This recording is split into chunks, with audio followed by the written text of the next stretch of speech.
నమస్తే welcome to hello doctor ఈ రోజు హలో డాక్టర్ లో ఐబిఎస్ అలాగే గ్యాస్ట్రైటిస్ సమస్యల గురించి మనకి వివరించడానికి హోమియో కేర్ ఇంటర్నేషనల్ నుంచి డాక్టర్ సందీప్ ఉన్నారు.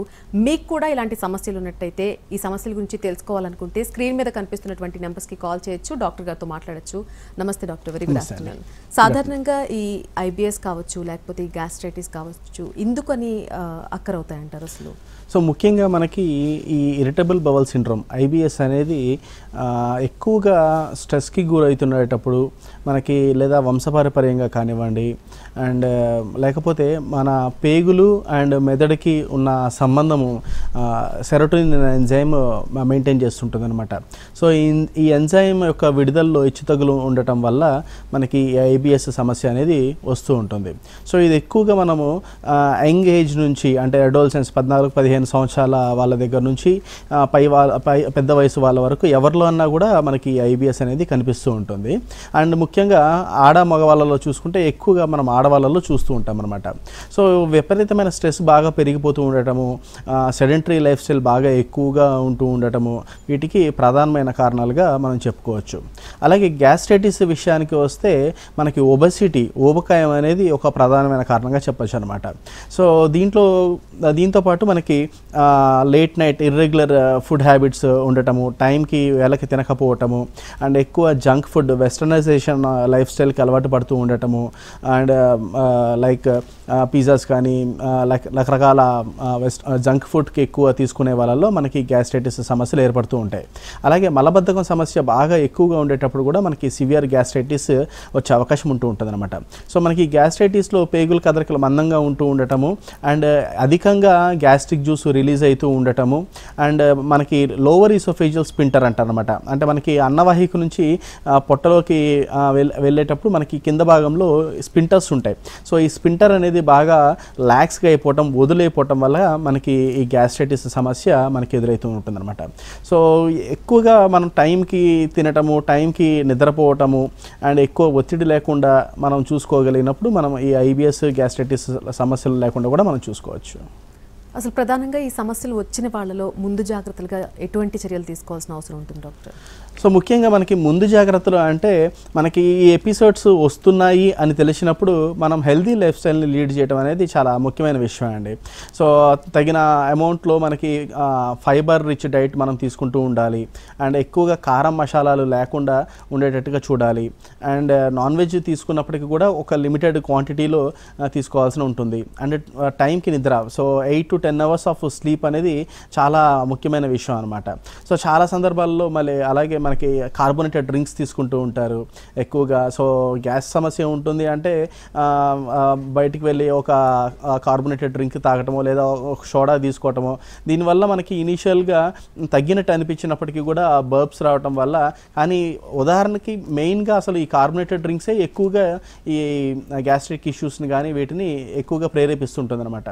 సో ఇలాంటివి కాకుండా మనకి హెల్దీ లైఫ్ స్టైల్ తీసుకోవటం, వాటర్ తీసుకోవటం ఎక్కువగా అండ్ ఫైబర్ రిచ్ డైట్ తీసుకోవటం, టైంకి భోజనం చేయటం, భోజనం చేసినాక ఒక 2 గంటల పాటు కూడా మనం కూర్చొని ఉండాలి. చాలామంది తినంగానే నిద్రపోయే అలవాటు ఉంటుంది అనమాట, పనుకునే అలవాటు ఉంటుంది. సో అలా పనుకోవటం వల్ల కూడా మనకి ఫుడ్ అంతా కూడా రీగర్టేట్ అవ్వటము, పైకి తంతు ఉండటం వల్ల మనకి సివియర్ గ్యాస్ట్రైటిస్ వస్తూ ఉంటుంది. సో ఇలాంటి సిమ్టమ్స్ జరిగినప్పుడు మనం ఇనీషియల్గా కొన్ని జాగ్రత్తలు తీసుకొని మనం సెటిల్ చేసుకోవచ్చు. కానీ స్టిల్ ఇంకా మనం జాగ్రత్తలు తీసుకున్నప్పుడు కూడా ఈ కంప్లైంట్స్ ఇలాగే కంటిన్యూ అవుతున్నాయంటే మాత్రం ఏమాత్రం అజాగ్రత్త చేయకుండా వెంటనే డాక్టర్ గారిని కలిసి ఆ లక్షణాల తీవ్రత ఎలా ఉంది తెలుసుకొని దానికి తగినట్టుగా ట్రీట్మెంట్తో పాటు ఈ జాగ్రత్తలు ఫాలో అయ్యి గ్రాడ్యువల్గా తర్వాత మన మెడిసిన్స్ నుంచి కూడా మనం బయటపడచ్చు అనమాట. అది 2 ప్రాబ్లమ్కి సంబంధించి డాక్టర్ అంటే శాశ్వతంగా వీటికి ట్రీట్మెంట్ ఉంటుందా? తప్పకుండా అండి. సో ఈ ఐబిఎస్ అయినా మనకి సివియర్ గ్యాస్ట్రైటిస్ అయినా ఈ రెండింటిని కూడా మనం శాశ్వతంగా పరిష్కరించుకోవచ్చు.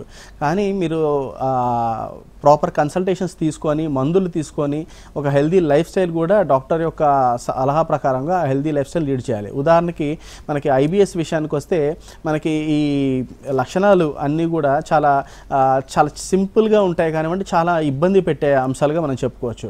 సో ఐబిఎస్లో సిమ్టమ్స్ మనకి తొందరగా మనకి టైప్ ఆఫ్ ఐబిఎస్ని బట్టి మనం చెప్తూ ఉంటాం అనమాట. దీంట్లో 2 రకాలుగా మనకు ఉంటాయి. ప్రీడామినెంట్ డయేరియా రిలేటెడ్ ఐబిఎస్ లేదా ప్రీడామినెంట్ కాన్స్టిపేషన్ రిలేటెడ్ ఐబిఎస్ అని.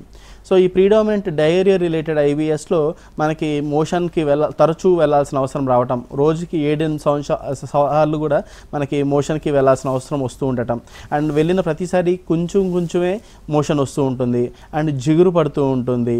సో ఒక వేగ్ అబ్డామినల్ డిస్కంఫర్ట్ ఉంటుంది. అది కడుపు మంచిగా ఉంది అని చెప్పలేము, అలాగని విపరీతంగా నొప్పి అయిపోతుందని కూడా మనం చెప్పలేము అనమాట. సో ఒక రకమైన డిస్కంఫర్ట్ ఉంటుంది. ఇలాంటి లక్షణాలన్నీ ఉంటూ ఉంటాయి అన్నమాట. సో దీంతో పాటు అసోసియేటెడ్ సిమ్టమ్స్ కూడా ఉంటూ ఉంటాయి. ఉదాహరణకి తలనొప్పులు కానివ్వండి, లేదా మనకి మెన్సెస్ టైంలో విపరీతంగా మెన్సెస్ పెయిన్ ఉండటము, బ్యాక్ పెయిన్ ఉండటము, డిస్మినోరియా అంటాం. సో ఇలాంటి కంప్లైంట్స్ ఉంటాయి. అండ్ క్రానిక్ ఫెటిగ్ సిండ్రోమ్ ఉండే అవకాశం ఉంటుంది అనమాట. చాలా అలసటగా గురవుతూ ఉంటారు, ఇదే పని మీద ఇంట్రెస్ట్ ఉండదు, ఒక రకమైన భయం ఉంటూ ఉంటుంది, ఎప్పుడు మోషన్కి వెళ్ళాల్సి వస్తుందనని, లేకపోతే ఏం తిన్నా తాగినా ఎమ్మటే వెళ్ళాల్సి వస్తుంది, కాబట్టి అసలు బయట ఎక్కడా కూడా వీళ్ళు ఎటువంటి ఆహారము తీసుకోవడానికి ఇష్టపడరు. ఇలాంటి లక్షణాలన్నీ కూడా అనుబంధంగా చెప్తూ ఉండొచ్చు. అలాగే మనకి ప్రీడామినెంట్ కాన్స్టిపేషన్ రిలేటెడ్ ఐబిఎస్కి వచ్చేసరికి వీళ్ళు ఒక 2-3 రోజుల పాటు కూడా అసలు మోషనే ఉండదు, మళ్ళీ ఆ తర్వాత కంటిన్యూస్గా ఒక 2-3 డేస్ పాటు ఒక 4 to 5 టైమ్స్ మోషన్కి వెళ్తూ ఉంటూ ఉంటుంది అనమాట. So alternate diarrhoea and constipation రెండు కూడా మిక్స్ అయ్యి వస్తూ ఉంటుంది.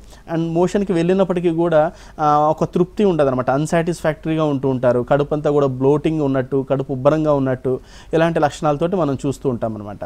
సో ఈ 2 సిమ్టమ్స్ కూడా ఎందుకు వస్తున్నాయంటే మనకి మెయిన్గా ఇందాక చెప్పుకున్నట్టు కారణాలు యాంగ్జైటీ లెవెల్స్ వల్ల ఉంటున్నాయి, లేకపోతే సెరోటోనిన్ ఎంజైమ్ అచ్చుతగ్గుల వల్ల ఉండొచ్చు, లేకపోతే ఫ్యామిలీ హిస్టరీస్ వల్ల ఉండొచ్చు. సో ఎందుచేత వస్తుంది అనేది మనం క్లియర్గా ఆ పేషెంట్ యొక్క హిస్టరీని అంతా కూడా దృష్టిలో ఉంచుకొని వాళ్ళకి తగినట్టుగా ఈ లక్షణాలను కూడా దృష్టిలో ఉంచుకుంటూ వాళ్ళకి తగినట్టుగా మనం మందులు ఇవ్వడం వల్ల మనకి శాశ్వత పరిష్కారం అనేది దొరుకుతుంది. ఒక కాల్ ఉన్న డాక్టర్ మాట్లాడదాం. ఖమ్మం నుంచి కాల్ చేస్తున్నారు. నమస్తే అండి, welcome to hello doctor. Doctor గారితో మాట్లాడండి. నమస్తే సార్, చెప్పండి. మాకు గ్యాస్ ట్రబుల్ మీరు చెప్పిన ప్రాబ్లమ్స్ అన్ని ఉన్నాయి సార్. ఓకే, అయితే దీనికి శాశ్వత పరిష్కారం ఉంటుంది కాబట్టి తెలుసుకుందాం అనిపిస్తుంది. తప్పకుండా సార్. ప్రధానంగా మిమ్మల్ని బాగా ఇబ్బంది పెడుతున్న లక్షణాలు ఏంటో చెప్పగలుగుతారా? సార్ ఈ ఎదురు మంట, ఓకే, తర్వాత కడుపు అంతా ఉబ్బరం ఉంటుంది సార్. ఓకే, రోజు ఫ్రీ మోషన్ తీసుకోలేను. ఓకే, తర్వాత గుండె దడలాగుండి భయంగా ఉంటుంది సార్. Okay, okay. మీ వయసు ఎంత ఉంటుంది సార్? సార్ 50 ఉంటాయి సార్. ఓకే, ఇంకేమైనా బీపీ కానీ, షుగర్లు కానీ, ఇంకా కొలెస్ట్రాల్, గుండె సంబంధమైన సమస్యలు ఏమైనా ఉన్నాయా? ఏం లేవు సార్, ఏం లేవు. ఈ గ్యాస్ ట్రబుల్. ఓకే, ఈ లక్షణాలకన్నిటికీ మరి ఏమైనా పరీక్షలు ఏమైనా చేయించుకున్నారా ఇప్పటిదాకా ఎప్పుడన్నా? చేయించుకుని ఎండోస్కోప్ కూడా ఎంచుకున్నాను సార్. ఖమ్మంలో మేము ఖమ్మం తప్ప ఇటు పోలేము. Okay, okay. ఎండోస్కోపీ రిపోర్ట్స్ అన్ని నార్మల్గానే ఉన్నాయండి, లేకపోతే సివియర్ గ్యాస్ట్రైటిస్ ఉన్నట్టు ఇచ్చారా? పేగుల్లో కొంచెం చిన్న కురుకులు అయినాయి, మెడిసిన్ వాడితే తగ్గుతాయి అన్నారు. 1-2 సార్లు అట్లనే వాడాము. ఓకే, మంటలాగా వచ్చింది, గజ్జింది, మళ్ళా కొన్ని రోజుల తర్వాత మళ్ళీ అట్లనే స్టార్ట్ అవుతుంది. అలాగే సార్. సో మనకి ఇందాక నేను చెప్పిన లక్షణాలన్నీ కూడా ఇరిటబుల్ బవల్ సిండ్రోమ్లో ఉండొచ్చు సార్, కానీ మనకి ఇలాంటి లక్షణాలే మనకి గ్యాస్ట్రైటిస్లో కూడా కనిపిస్తాయి చాలా మటుకు, అండ్ ఇన్ఫ్లమేటరీ బవల్ డిసీజెస్లో కూడా కనిపిస్తూ ఉంటాయి అన్నమాట. సో మనకి ఈ ఇన్ఫ్లమేటరీ బవల్ డిసీజ్లో కూడా పేగు చుట్టూతా పూత తయారవుతుంది. అయితే పేగుకి ఏ ప్రాంతంలో ఉంటుంది, ఆ పెద్ద పేగులో ఉందా, చిన్న పేగులో ఉందా, ఇంకా లక్షణాలు ఎలా ఉన్నాయి అనే దాన్ని బట్టి మనం క్లియర్గా చెప్పగలుగుతాం. సో మీరు చేయించిన రిపోర్ట్స్ అన్నీ కూడా ఒక్కసారి తీసుకొని మీరు ఫిజికల్గా హోమియోకేర్ ఇంటర్నేషనల్ ఉన్న దగ్గరలో ఉన్న బ్రాంచ్ని అప్రోచ్ అయితే డాక్టర్ గారు మిమ్మల్ని పరీక్ష చేసి, అలాగే మీ రిపోర్ట్స్ అన్నీ కూడా క్షుణ్ణంగా పరిశీలించి రెండింటిని కోరిలేట్ చేసుకుంటా మనకి డయాగ్నోస్ ఏముంది అండ్ మీ శరీర తీరు ఎలా ఉందో తెలుసుకొని దానికి తగినట్టుగా మీకు ట్రీట్మెంట్ ఇవ్వడం జరుగుతుందన్నమాట. దీనివల్ల మీకు క్రమేణా లక్షణాలు తగ్గుతూ వస్తూ ఉంటాయి. అండ్ కొద్దిగా పూత ఉంటుంది, కొంచెం పుండ్లు ఉన్నాయని చెప్తున్నారు, ఆ పుండ్లన్నీ కూడా పూర్తిగా తగ్గే అవకాశం ఉంటుంది. మీకు మంచి లైఫ్ స్టైల్ అనేది మోడిఫికేషన్స్ ఏం చేసుకోవాలో కూడా చెప్తారు, కాబట్టి me rest of the life అంతా కూడా ఇబ్బంది లేకుండా ఉంటుంది. కాబట్టి ఒకసారి దగ్గరలో ఉన్న బ్రాంచ్ని అప్రోచ్ అవ్వండి. మరొక కాల్ ఉన్నారు డాక్టర్. తేజస్విని కాల్ చేస్తున్నారు. నమస్తే అండి తేజస్విని గారు. నమస్తే, welcome to hello doctor. Doctor గారితో మాట్లాడండి. Okay madam. మాట్లాడండి సార్ అమ్మా, చెప్పండి మా.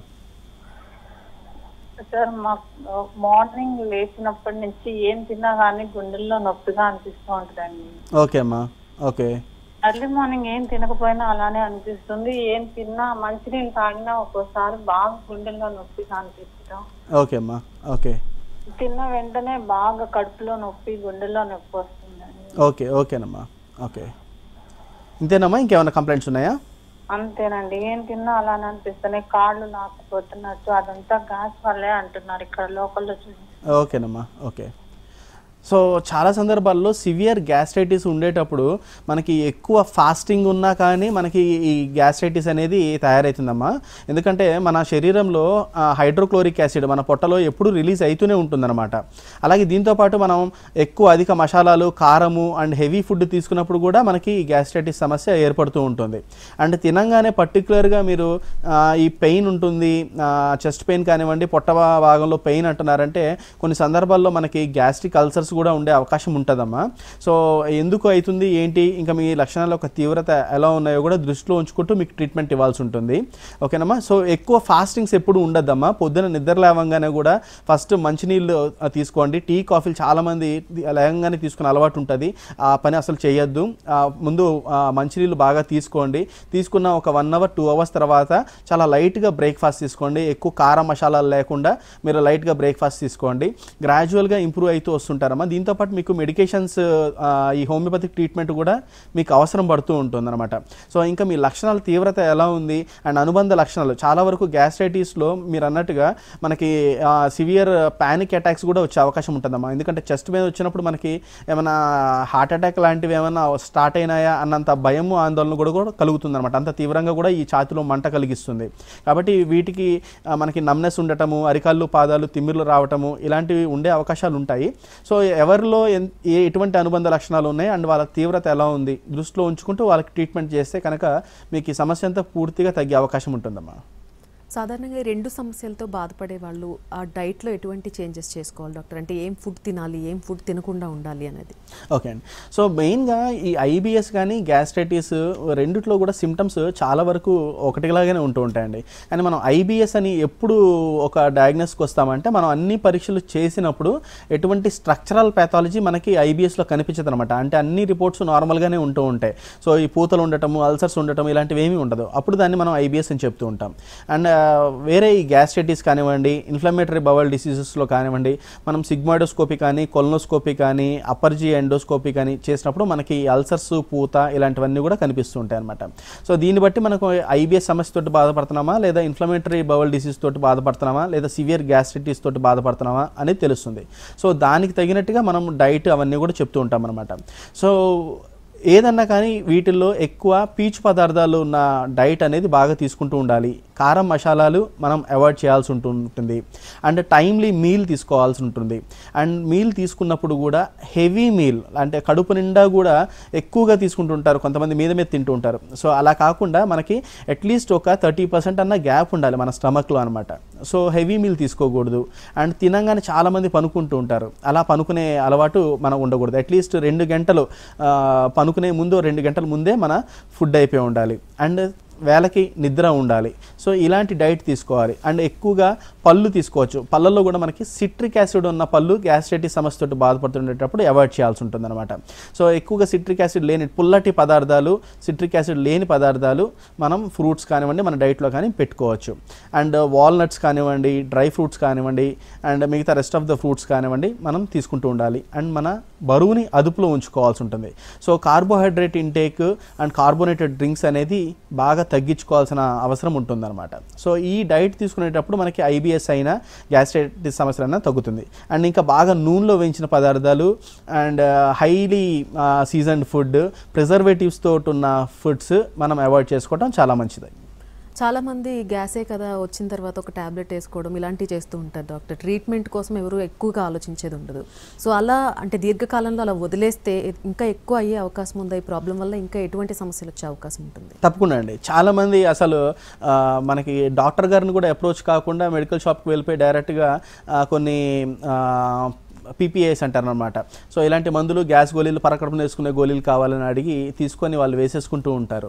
సో ఇలా తీసుకోవటం వల్ల అప్పటికప్పుడు ఆ సమస్య పరిష్కారం అయినట్టు అనిపిస్తుంది కానివ్వండి, దీర్ఘకాలికంగా ఉండేటప్పుడు మనకి దీనివల్ల చాలా కాంప్లికేషన్స్ వచ్చే అవకాశం ఉంటుంది.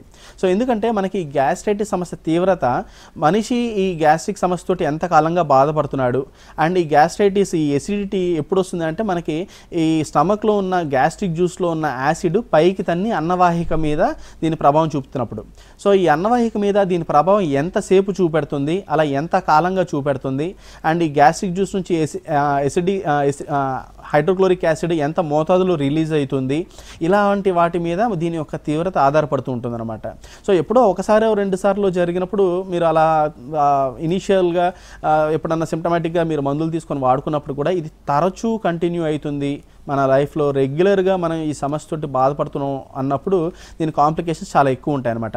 సో రెగ్యులర్గా మనకి లోవర్ ఈసోఫేజియల్ స్పింటర్ ల్యాక్స్ అవ్వటం వల్ల అన్నవాహిక ఒక కింద భాగంలో మనకి అల్సర్స్ తయారయ్యే అవకాశం ఉంటుంది. సో ఇలా తరచూ యాసిడ్కి లోనైతూ ఉండటం వల్ల, ఎక్స్పోజ్ అవుతూ ఉండటం వల్ల అన్నవాహిక యొక్క లోవర్ పార్ట్ అంతా కూడా బాగా సన్నగా అయిపోవటం జరుగుతూ ఉంటుంది అనమాట. దీనివల్ల మనకి బ్యారెట్స్ ఈసోఫేగస్ అనే కండిషన్ వచ్చే అవకాశం ఉంటుంది. సో అన్నవాహిక బాగా సన్నపడిపోవటం వల్ల మనం అన్నం తింటున్నప్పుడు కూడా మనం ముద్ద సరిగ్గా మింగలేకపోవటము, పైకి తంతూ ఉండటము, ఇలాంటివి జరిగే అవకాశం ఉంటుంది. సో క్రానిక్ ఎక్స్పోజర్గా ఉండేటప్పుడు మనకి ఇక్కడ అల్సర్స్ అవ్వటము, ఈ పుండు ఒక్కొక్కసారి పర్ఫరేట్ అవ్వటము, అంటే చిల్లులాగా పడిపోవటము, ఇలాంటివి జరిగే అవకాశం ఉంటుంది. దీంతోపాటు ఎప్పుడన్నా మనకి ఆల్కహాల్ కానివ్వండి, స్మోకింగ్ కానివ్వండి, ఇలాంటి ఫ్యాక్టర్స్ లైక్ టొబాకో చీవింగ్ కానివ్వండి, ఇలాంటి కార్సినోజెనిక్ ఏజెంట్స్కి ఎక్స్పోజ్ అయ్యే అలవాట్లు ఉండేటప్పుడు ఒక్కొక్కసారి క్యాన్సరస్ లీజన్స్గా కూడా దారితీసే అవకాశం ఉంటుంది అనమాట. సో ఇవన్నీ కూడా దీర్ఘకాలికంగా జరుగుతున్న సమస్యలు కానివ్వండి, కొంతమందిలో ఎర్లీగా కూడా చేంజెస్ అవ్వవు అని మనం చెప్పలేమన్నమాట. సో అందుకనే ఈ గ్యాస్ట్రిక్ ఇష్యూస్ ఇలాంటివి క్రానిక్గా ఉండేటప్పుడు మనం తొందరగా అప్రోచ్ అవటమే మంచిది. అండ్ ఇంకొక కాంప్లికేషన్ ఏముంటుందంటే ఈ రెట్రోస్టర్నల్ బర్నింగ్ సెన్సేషన్ అంటామన్నమాట. అంటే ఛాతిలో మంట, పైదాకా తన్నటము, గొంతు దాకా రావటము, మెడదాకా కూడా నొప్పి మంట ఉండటం, ఇలాంటివి మనకి హార్ట్ అటాక్స్లో కూడా ఉండే అవకాశం ఉంటుంది అనమాట. సో ఈ గ్యాస్ట్రిక్ పెయిన్ అనేది ఓన్లీ గ్యాస్ వల్ల, ఎసిడిటీ వల్లనే కలుగుతుందా, లేకపోతే ఒకవేళ ఏమైనా గుండె సంబంధమైన సమస్యల వల్ల కూడా కలుగుతుందా, లేదా ఇస్కెమిక్ హార్ట్ డిసీజెస్ వల్ల ఏమైనా కలుగుతుందా అనేది మనం చెప్పలేం. దాన్ని ప్రాపర్గా మనం డయాగ్నోస్ చేసుకొని దానికి తగిన పరీక్షలు చేసుకొని నిర్ధారణ చేసుకోవాల్సి ఉంటుందన్నమాట. అందుకే చాలా సందర్భాల్లో ఒక్కొక్కసారి మిడ్ నైట్స్ ఇలాంటివి వచ్చినప్పుడు ఎమ్మటే డాక్టర్ కూడా ఎమర్జెన్సీస్లో కూడా ఫస్ట్ ఈసీజీ మనం తీసి చూసుకోవాల్సి ఉంటుంది. ఇది కార్డియాక్ పెయిన్ కాదు అని నిర్ధారించుకున్నాకనే గ్యాస్ అని కన్ఫర్మ్ చేసుకొని దానికి తగినట్టుగా ట్రీట్మెంట్స్ ఇస్తారు. సో ఒక్కొక్కసారి ఏమవుతుంది అంటే మనం సింపుల్ గ్యాస్ట్రిక్ పెయిన్ అనుకొని ఒక్కొక్కసారి కార్డియాక్ పెయిన్ ఉండేటప్పుడు కూడా మనం అజాగ్రత్త చేసే అవకాశం ఉంటుంది. అప్పుడు చాలా విలువైన కాలాన్ని మనం కోల్పోతాం. అందుకని ఇది సింపుల్ గ్యాస్ట్రైటిస్ వల్ల కలుగుతుందే కదా అని ఒక ఎజంప్షన్లో ఉండి మనం అజాగ్రత్త చేయకూడదు. దానికి తగినట్టుగా మన సొంతంగా ట్రీట్మెంట్స్ తీసుకోకూడదు. ఎప్పుడు డాక్టర్ పర్యవేక్షణలోనే ఉండి తీసుకోవాల్సి ఉంటుంది అనమాట. ఈ గ్యాస్ట్రిక్ పెయిన్ ఎంత చిన్నగా సింపుల్గా అనిపిస్తుందో అంత కాంప్లికేషన్స్కి దారితీసే అవకాశం కూడా ఉంటుంది. వన్స్ ట్రీట్మెంట్ తీసుకున్న తర్వాత మళ్ళీ వచ్చే అవకాశాలు ఉంటాయా డాక్టర్? అంటే ఫుడ్ హ్యాబిట్స్లో మళ్ళీ చేంజెస్ వస్తే కనుక మళ్ళీ వచ్చే అవకాశాలు ఉంటాయా? బేసికల్లీ ఈ కాన్స్టిట్యూషనల్ అప్రోచ్ వాడుకున్నాక మనకి ఈ సమస్యల నుంచి శాశ్వత పరిష్కారం అనేది దొరుకుతుండే అండి. కాకపోతే మనకి మన లైఫ్ స్టైల్ అనేది కూడా కొంతవరకు మోడిఫై చేసుకోవాలి. సో మోడిఫై చేసుకోకుండా మనం ఇంకా అదే అలవాట్లు కంటిన్యూ చేస్తూ మనం అసలు ఏమాత్రం శారీరక వ్యాయామం లేకుండా బాగా విపరీతంగా ఒత్తిడికి లోనవ్వటం, లేకపోతే తగిన నిద్ర లేకపోవటం జరిగే కొంతవరకు ట్రిగర్ అయ్యే అవకాశాలు కూడా ఉంటూ ఉంటాయి. కానీ అందుకనే మనం ఇక్కడ హోమియో కేర్ ఇంటర్నేషనల్లో వాళ్ళ యొక్క అసలు రావడానికి గల కారణం ఏముంది, ఇలాంటి ఐబిఎస్ కానివ్వండి, లేకపోతే సివియర్ గ్యాస్ట్రైటిస్ కానివ్వండి, యాసిడ్ పెప్టిక్ డిసీజ్ కానివ్వండి, ఇవన్నీ కూడా అసలు వాళ్ళ లైఫ్లో ఎందుకు వస్తున్నాయి అన్న ప్రాపర్ హిస్టరీ అనేది మనం తీసుకోవడం జరుగుతుంది. దాంతోపాటు వీళ్ళు ఎంత సివియారిటీతో ఉన్నారు అండ్ కోమార్బిడిటీస్ ఏమైనా ఉన్నాయా, లైక్ థైరాయిడ్ కానివ్వండి, ఇలాంటి వేరే ఏమైనా కండిషన్స్ ఉన్నాయా, ఇలాంటివి దృష్టిలో ఉంచుకుంటూ మనం ట్రీట్మెంట్ చేస్తాం. అండ్ ట్రీట్మెంట్ చేయటమే కాకుండా వాళ్ళకి ఇంకా healthy life style, dietary modifications ఏముండాలో కూడా మనం అడ్వైస్ చేసి ఇలాంటివి రిపీట్ కాకుండా ఉండడానికి కూడా చేస్తూ ఉంటారన్నమాట. సో ఇది కాన్స్టిట్యూషనల్ అప్రోచ్ యొక్క ప్రత్యేకత. అండ్ దాన్ని కంట్రోల్ చేసుకోవడానికి తగిన జాగ్రత్తలు కూడా ఎలాంటివి ఉంటే చెప్తాం కాబట్టి అది ఫాలో అయి ఉండాల్సి వస్తుంది. హోమియో కేర్ ఇంటర్నేషనల్లో ఈ పర్టికులర్ సమస్యలతో వచ్చిన వాళ్ళకి ఎంతవరకు సక్సెస్ రేట్ ఉంది డాక్టర్? సో హోమియో కేర్ ఇంటర్నేషనల్లో ఒక ప్రత్యేకత ఏంటంటే ఈ కాన్స్టిట్యూషనల్ అప్రోచ్ అనేది చాలా క్లాసికల్గా ఫాలో అవుతుంటామండి. అంటే కేవలం ఒక డిసీజ్ డయాగ్నోసిసే కాకుండా మనం ఆ పర్సన్ యొక్క పర్సనాలిటీ డయాగ్నోసిస్ కూడా మనం చేస్తూ ఉంటాం అనమాట. సో దీనివల్ల ఏమవుతుందంటే మనకి రూట్ కాజ్ సొల్యూషన్ అనేది దొరుకుతుంది. దీనివల్ల క్రమేణా మనకి సిమ్టమాటిక్ రిలీఫ్ రావడంతో పాటు మనకి లాంగ్ టర్మ్ రిజల్ట్స్ అనేటివి ఎక్కువ ఉంటూ ఉంటాయి. సో వీటి యొక్క పర్సంటేజ్ పరంగా చూసుకుంటే ఆల్మోస్ట్ మనకి మోర్ దెన్ 90% వరకు మనకి బెస్ట్ రిజల్ట్సే మనకి వస్తూ ఉంటాయి అనమాట. సో కాకపోతే ఎంత టైంలో వాడుతున్నాము అండ్ పేషెంట్ కూడా ఎటువంటి జాగ్రత్తలు తీసుకుంటున్నారు, ఇలా రకరకాల విషయాలు కూడా ఈ యొక్క రిజల్ట్స్ మీద ఆధారపడుతూ ఉంటాయి. కాబట్టి రెగ్యులర్గా మనం వాడుకొని మధ్య మధ్యలో మెడిసిన్ గ్యాప్స్ రాకుండా రెగ్యులర్గా మనకు డాక్టర్ గారు చెప్పిన టైం ప్రకారంగా వాడుకుంటూ మనం తగిన జాగ్రత్తలు తీసుకునేటప్పుడు ది బెస్ట్ రిజల్ట్సే వస్తుంటాయండి. ఈ ట్రీట్మెంట్కి దాదాపుగా ఎంత టైం పట్టే అవకాశం ఉంటుంది డాక్టర్? అండ్ ట్రీట్మెంట్ తీసుకునేటప్పుడు ఎటువంటి జాగ్రత్తలు తీసుకోవాల్సిన అవసరం ఉంటుంది? సో టైం అనేది పేషెంట్ యొక్క ప్రజెంటేషన్ బట్టి ఉంటుందండి. ఎందుకంటే అందరు పేషెంట్స్ ఒకటే రకమైన స్టేజ్లో రారు. అండ్ మనం ఇందాక చెప్పుకున్నట్టుగా ఈ గ్యాస్ట్రైటిస్లో ఉన్న లక్షణాలు, ఐబిఎస్లో ఉన్న లక్షణాలు చాలా ఇతర ఆటోఇమ్యూన్ డిసీజెస్లో కూడా ఉంటాయి. ఉదాహరణకు మనం అనుకున్నట్టుగా ఇన్ఫ్లమేటరీ బవల్ డిసీజ్ అనేది ఒక ఆటోఇమ్యూన్ డిసార్డర్ అనమాట. అంటే మన రోగనిరోధక శక్తి మనకి వ్యతిరేకంగా పనిచేయటం వల్ల మనకి చిన్న పేగు కానివ్వండి, పెద్ద పేగు కానివ్వండి, అండ్ క్రాన్స్ డిసీజ్ అనే వేరియంట్లో మనకి పొట్ట, అన్నవాహిక వరకు కూడా ఎఫెక్ట్ అవుతూ ఉంటుందన్నమాట. సో వాళ్ళు అసలు ఎటువంటి కండిషన్స్ తోటి బాధపడుతున్నారు అనేది మనం డయాగ్నోస్ చేయాలి. సో అండ్ స్టేజ్లో కూడా వాళ్ళు ఏ స్టేజ్లో ఉన్నారు. చాలా సందర్భాల్లో మనకి గ్యాస్ట్రైటిస్ వల్ల బ్లీడింగ్ అయ్యి, పర్ఫరేట్ అయ్యి, లేకపోతే బ్లీడింగ్ అవుతూ ఉండటం వల్ల మనకి హెమటమిసిస్ అంటారు, అంటే బ్లడ్ వామిటింగ్స్ అవుతూ ఉండటం, లేదా మెలీనా అంటారు, black coloured chocolate coloured motion వస్తూ ఉంటుందన్నమాట. సో అప్పర్ జిఏ బ్లీడింగ్ లేదా లోవర్ జిఏ బ్లీడింగ్లో మనం ఇది చూస్తాం. దీనివల్ల విపరీతమైన రక్తహీనత కూడా ఉంటుంది, హిమోగ్లోబిన్ బాగా డ్రాప్ అయిపోతూ ఉంటుందన్నమాట. అలాగే ఇన్ఫ్లమేటరీ బవల్ డిసీజెస్ విషయానికి వస్తే సివియర్గా ఉండేటప్పుడు మనకి ఎంటరోపతిక్ ఆర్థరైటిస్ అంటారు, అంటే వీటి వల్ల కీళ్ళ నొప్పులు కూడా వస్తూ ఉంటాయి. సో అలాంటివి కూడా స్టార్ట్ అయిపోయినాయా. And associated conditions pyoderma gangrenosum, skin కానివ్వండి, ఆర్థరైటిస్ కానివ్వండి, ఇలా రకరకాల అసోసియేటెడ్ కండిషన్స్ ఉంటాయి. ఎంతవరకు ఎలాంటి సిమ్టమ్స్లోకి వీళ్ళు ల్యాండ్ అవుతున్నారు, ఇలా అనేక విషయాల్ని దృష్టిలో ఉంచుకుంటూ మనకి డిసీజ్ టు డిసీజ్ అండ్ వాళ్ళకున్న స్టేజ్ని బట్టి మారుతూ ఉంటుంది. అలాగే ఉదాహరణకి గ్యాస్ట్రైటిస్ విషయంకి వస్తే విపరీతమైన ఒబెసిటీలో గ్యాస్ట్రైటిస్ అనేది చాలా కారణంగా ఉంటుంది. సో మన గ్యాస్ట్రిక్ ఇష్యూ తగ్గించుకుంటూ మనకి ఆ ఒబెసిటీని కూడా తగ్గించుకోవాల్సిన అవసరం ఉంటుంది అనమాట. సో వెయిట్ రిడక్షన్ కూడా మనకి క్రమేణా చేసుకోవాలి. So too much weight reduction in short time డేంజరసే, and too much weight gain in short time డేంజరసే. సో దాన్ని కూడా అదుపులో పెట్టుకోవడానికి రెగ్యులర్గా మనం ఎటువంటి డైట్ తీసుకోవాలి, అండ్ పేషెంట్ ఎంతవరకు కోఆపరేట్ చేస్తున్నారు, ఇలా అనేకమైన విషయాల మీద మనకి టైం అనేది కానివ్వండి, ప్రోగ్నోసిస్ అనేది ఆధారపడుతుంటుంది అనమాట. సో ఏ ఇద్దరు పేషెంట్స్కి మనం ఒకటే టైంలో మనం చేసేస్తాం, వాళ్ళకి ఇంత టైంలో తగ్గింది కాబట్టి వీళ్ళకి కూడా ఇంతే తగ్గుతుంది అని మనం చెప్పలేము అనమాట. వాళ్ళ యొక్క ప్రజెంటేషన్ బట్టి ఆధారపడుతూ ఉంటుంది. అయితే ఎవరైతే బాగా స్ట్రెస్కి గురవుతారో వాళ్ళు కూడా ఈ పర్టికులర్ సమస్యలకు బాధితులయ్యే అవకాశం ఎక్కువగా ఉందని చెప్తున్నారు కదా డాక్టర్. స్ట్రెస్కి అసలు ఈ సమస్యలకి ఏ రకంగా కారణమవుతుంది? సో మెయిన్గా ఇప్పుడు మీరు చూసినప్పుడు ఉదాహరణకి చాలామంది పిల్లల్లో మనం తరచూ చూస్తుంటామండి. ఎప్పుడన్నా ఒక ఎగ్జామ్ అటెండ్ అవ్వాలి, లేదా ఈవెన్ పెద్దవాళ్ళలో కూడా అప్పుడే ఫ్రెష్గా కెరీర్లోకి వచ్చి ఉంటారు, వాళ్ళకి ఏమైనా ఒక ఇంపార్టెంట్ మీటింగ్ కానివ్వండి, టాస్క్ కానివ్వండి, ఇలాంటివి చేసేటప్పుడు కూడా తరచూ ఎమ్మటే మోషన్కి వెళ్ళాల్సిన అవసరం వస్తూ ఉంటుందన్నమాట. ఆ టాస్క్, ఆ స్టేజ్ ఫియర్ వలన టాస్క్ అటెండ్ చేసేటప్పుడు కూడా ఒక్కసారి మోషన్కి వెళ్ళి వస్తాము అని చెప్పి వెళ్తూ ఉంటారు. సో ఇవన్నీ కూడా మైండ్ రిలేటెడ్ ఇష్యూస్ అనమాట. సో మైండ్కి గట్కి చాలా దగ్గర సంబంధం ఉంటుంది. అలాగే విపరీతంగా మనం ఏమైనా ఒక బాధాకరమైన విషయం జరిగినప్పుడు కూడా మన కడుపులో ఒక రకమైన సింకింగ్ ఫీలింగ్ ఏర్పడుతుంటుంది, కడుపులో ఏమీ లేనట్టుగా. సో ఇవన్నీ కూడా మనకి మైండ్ తోటి, మనకున్న ఎమోషన్స్ తోటి చాలా దగ్గర సంబంధం ఉంటుందన్నమాట గట్కి. సో సెరటోనిన్ అనే ఎంజైమ్ ఈ రోల్ ప్లే చేస్తూ ఉంటుంది. సో ఈ సెరటోనిన్ లెవెల్స్లో హెచ్చుతగ్గులు ఉండేటప్పుడు మనకి ఈ సివియర్ గ్యాస్ట్రిక్ ఇష్యూస్ కానివ్వండి, ఐబిఎస్ కానివ్వండి, సివియర్ గ్యాస్ట్రైటిస్ వస్తూ ఉంటుంది. బాగా నిద్ర లేనప్పుడు, పర్టికులర్లీ నైట్ డ్యూటీలు చేస్తున్న ఎంప్లాయీస్లో కానివ్వండి, లాంగ్ డ్రైవ్స్ వెళ్తున్న డ్రైవర్స్లో కానివ్వండి మనం బాగా చూడొచ్చు. వాళ్ళకి ప్రాపర్ నిద్ర లేనప్పుడు మనకి ఊరికే పైకి తేపులు వస్తూ ఉండటము, అండ్ మనం ఏం తిన్నా ఆ ఫుడ్ ఫ్లేవర్ పైకి తంతూ ఉండటము, సివియర్ బెల్చింగ్స్, బర్బ్స్ ఉండటము, అండ్ ఇలాంటి కాన్స్టిపేషన్ ఉండటము, సో లేదా ఎక్కువ కింద నుంచి అపాన వాయువులు పోతూ ఉండటము, ఇలాంటివన్నీ కూడా చూస్తుంటామన్నమాట. అందుకనే వీళ్ళలో మనకి తగినంత నిద్ర ఉండటము, రెస్ట్ అనేది చాలా వరకు అవసరము. అండ్ చాలామంది కూడా యాంగ్జైటీ తోటి ఉన్న వాళ్ళలో మనం ఈ ఐబిఎస్ కానీ, సివియర్ గ్యాస్ట్రైటిస్ కానీ చూస్తూ ఉంటాం. మరొక కాల్ ఉన్నారు డాక్టర్, మాట్లాడదాం. వెంకట్ నారాయణ గారు కాల్ చేస్తున్నారు. నమస్తే అండి, welcome to hello doctor. Doctor గారితో మాట్లాడచ్చు మీరు. అదే డాక్టర్తో మాది ఎక్కడ మాది ఉండేది హాస్పిటల్. వెంకటనారాయణ గారు చెప్పండి, మీ సమస్యలు ఏమున్నాయి అసలు? Hello sir. హలో అమ్మా. నమస్తే వెంకటనారాయణ గారు చెప్పండి. అదేం మాకే కడుపులో మంట ఎక్కువ ఉంటే ఏం తినలేకుండా ఒక్క రవ్వ కూర కానీ కారం తగిలితే అప్పుడే కడుపులో మంట అమ్మా. ఓకే ఓకే ఓకే అండి, మరేం పర్వాలేదు. విపరీతంగా గ్యాస్ట్రైటిస్ ఉండేటప్పుడు ఇలాగా మంట, కడుపులో మంట, నొప్పి ఉండటము, ఏం తిన్నా కూడా ఇమీడియట్గా ప్రెసిపిటేట్ అవ్వటము, ఈ నొప్పి, ఈ మంట అనేది చాలా కామన్గా చూసే సమస్యే. మీరు కంగారు పడాల్సిన అవసరం లేదు. మీకు దగ్గరలో ఉన్న హోమియో కేర్ ఇంటర్నేషనల్ బ్రాంచెస్లో మీరు ఎక్కడన్నా కానీ మీరు ఈ ట్రీట్మెంట్ ఫెసిలిటీస్ తీసుకోవచ్చు. మీరు స్క్రీన్ మీద స్క్రోల్ అవుతున్న నెంబర్స్కి మీరు కాల్ చేసి మీరు వివరాలు, మీరు ఎక్కడి నుంచి మాట్లాడుతున్నారో చెప్తే మా టీం మీకు హెల్ప్ చేస్తారు. మీరు మీకు దగ్గరలో ఏ బ్రాంచ్ ఉంది, ఏ డాక్టర్ ఉంటారు, ఏ టైంకి ఉంటారు అనేదంతా కూడా. కాబట్టి మీరు వాళ్ళతో కోఆర్డినేట్ చేసుకోగలిగితే మీరు అక్కడికి వెళ్ళొచ్చు. మీకు అక్కడ తగిన ట్రీట్మెంట్స్ అన్నీ కూడా జరుగుతాయి అన్నమాట. Right, thank you doctor, thanks for your time.